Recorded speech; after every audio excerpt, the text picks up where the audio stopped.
ngata lepo ngasi koi kokomi gi apunba mifamna tangai phadana manipur gi ju areba pibam si yenga kanda ima kaitheli mafam sidagi hodok chara kanda koina miyamda changjan gada bai koi khongjang sing khara lak thokchage yana hanbada koi thokriba thogdo sina maram moira kanda manipur miyamna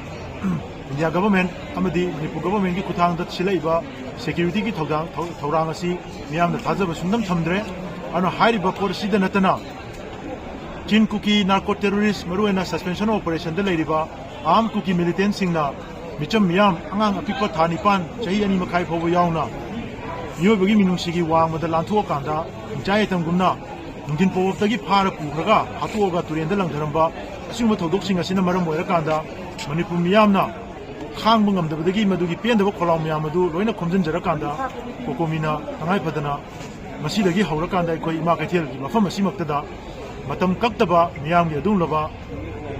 khongjang changjanba hauba sit-in protest amai koi sidagi indefinite sit-in protest amai koi hodok chare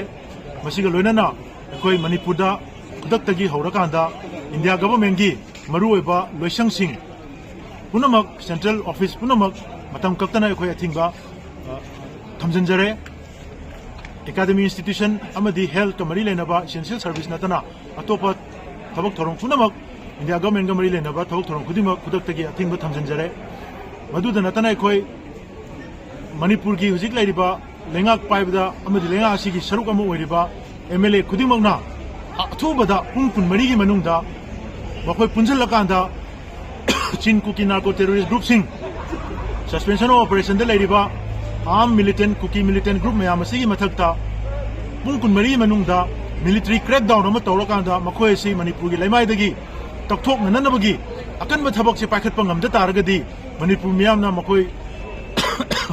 mathakta akan ba khongjang kya ama changjan nanabagi hairiba sin protest asi hanbal leitana koi changjan nanaba sem sajare aduga loinana ngasi numidang wainam pung 3 taba matamda manipur miyamna leikidraba adung laba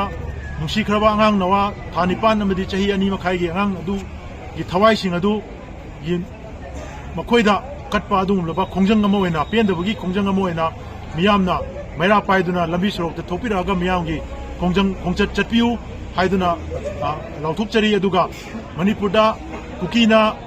angang halaga nupi phagraga halaga thundomaga mari sunle lenadana tampaki mafamda armed forces special powers act namjillaga thamjalaiba sigi mayokta miyamna kholaw lawra kanda athubada afasi manipurdagi handonanabagi warep manipur lengangna lawnanabagi kholaw si mairagi rally duda lawbiu aduga manipur miyam mapungaina maikai leiba apunba lukki miyam khudimagna